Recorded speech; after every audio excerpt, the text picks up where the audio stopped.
Beberapa pertanyaan yang muncul ketika saya sering mengadakan acara adalah kenapa kita harus menjadikan rumah kita sebagai tempat mencetak para hafid. Setidaknya ada 4 hal yang saya coba sampaikan. Yang pertama adalah bahwa perintah untuk kita sebagai orang tua itu adalah menjauhkan diri dan seluruh anggota keluarga dari api neraka. Bukan sekedar memerintahkan menjadi lulusan PTN misalnya, menjadi pengusaha misalkan. Semua perintah-perintah itu adalah turunan dari perintah utama adalah menjauhkan diri dan keluarga dari api neraka. Surat At-Tahrim ayat 6. Dan perintah ini diberikan kepada orang tua. Qu anfusakum wa ahlikum nar. Bukan kepada guru. Ya. Dalam konteks ini ya, bukan kepada guru, tapi kepada orang tua. Maka ketika ijab qabul kita ucapkan, beban berat itu sudah ada di dalam ijab itu. Sehingga wajar ketika kemudian menikah itu disebut sebagai menggunakan setengah agama.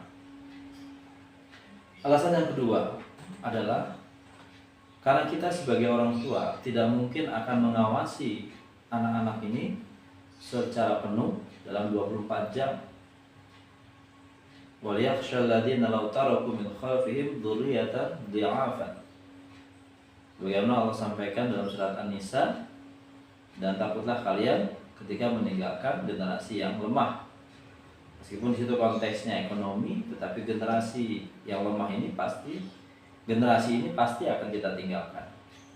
Sebagai orang tua kita tidak mungkin bisa mengawasi anak-anak 24 jam penuh. Ya, sebagus apapun fasilitas yang kita miliki, kita pasti akan lengah dalam kehidupannya, dan itu memang sudah mutlak. Sehingga tidak mungkin sebagai orang tua kita mengandalkan kemampuan pribadi untuk mengawasi anak-anak. Yang ketiga, godaan dari luar itu senantiasa ada hingga kita mengikuti godaan itu. Surat Al-Baqarah 120. Walan tarda ankal yahudu walan nasara hatta tattabi'a millatahum. Sampai kita mengikuti milah mereka, sebelum itu terjadi maka godaan akan selalu ada. Dan kita nggak usah pertanyakan kenapa godaan-godaan sekarang begitu dahsyat, karena memang sudah tugas mereka untuk melakukan godaan itu. Sampai kita mengikuti milah mereka, gaya mereka. Ya. Tapi kata Allah Subhanahu wa taala, jangan khawatir karena qul inna hudallahi huwa huda. Petunjuk Allah adalah petunjuk yang sebenar-benarnya. Maka tidak ada pihak luar manapun yang bisa mempengaruhi milah seseorang kecuali karena petunjuk Allah Subhanahu wa taala. Akan tetapi Allah punya ketentuan. Di lanjutan ayat 120 Al-Baqarah itu Allah mengatakan wala ini taba'ta ahwa'ahum. Ketika kita kemudian sudah mulai mengikuti hawa nafsu, ketika sudah mulai proses pendidikan di keluarga itu mengikuti hawa nafsu, keluar dari jalur yang sebenarnya, keluar dari visi yang sebenarnya. Visi pendidikan itu menjauhkan dari api neraka utamanya. Ya. Ketika visi itu sudah mulai menghilang, maka kata Allah Subhanahu wa taala, "Malaka minallahi min wali wala nasir." Saat itulah kemudian Allah menjauhkan perlindungannya dan pertolongannya. Nah, ketika itulah kemudian kita menjadi rentan. Ketika Allah tidak lagi melindungi kita, kita menjadi rentan. Ketika Allah tidak lagi menjadi penjaga anak-anak kita, maka anak-anak kita pun menjadi rentan terhadap semua hal. Lalu bagaimana caranya? Surat Al-Baqarah 121, alladzina atainahumul kitaba yatunahu haqqa tilawati.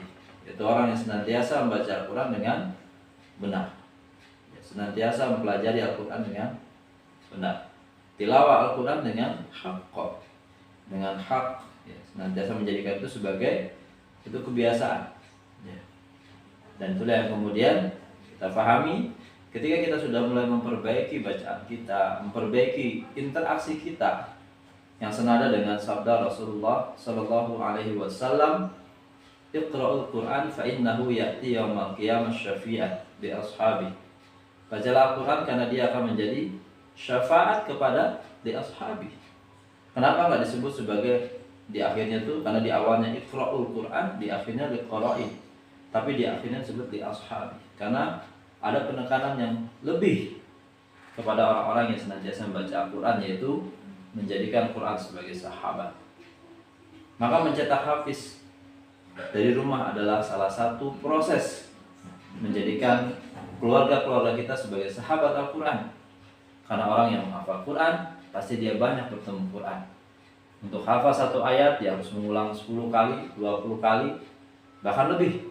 Untuk memurojaahnya, untuk menjaga hafalannya, dia bahkan harus mengulang lebih banyak dari itu. Disitulah proses yang diinginkan. Maka hadisnya, dalam hadis lain Rasulullah mengatakan, balasan yang diberikan itu dari setiap huruf yang dibaca. Dari setiap huruf yang dibaca. Barang siapa yang baca satu huruf, kata Rasulullah SAW, mendapat satu hasanah.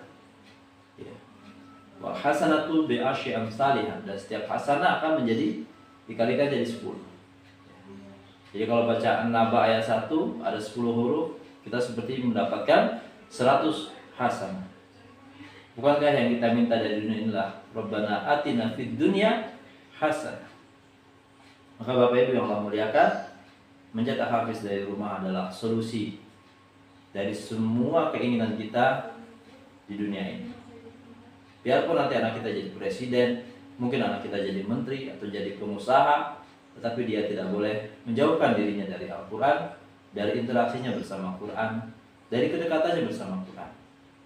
Dan menjadikan mereka menjadi hafidh, menjadikan keluarga kita hafidhah adalah salah satu cara yang terbaik, yang paling mudah untuk kemudian mendekatkan mereka pada Al-Quran. Saya Bang Jemi, founder Metode Test. Assalamualaikum warahmatullahi wabarakatuh.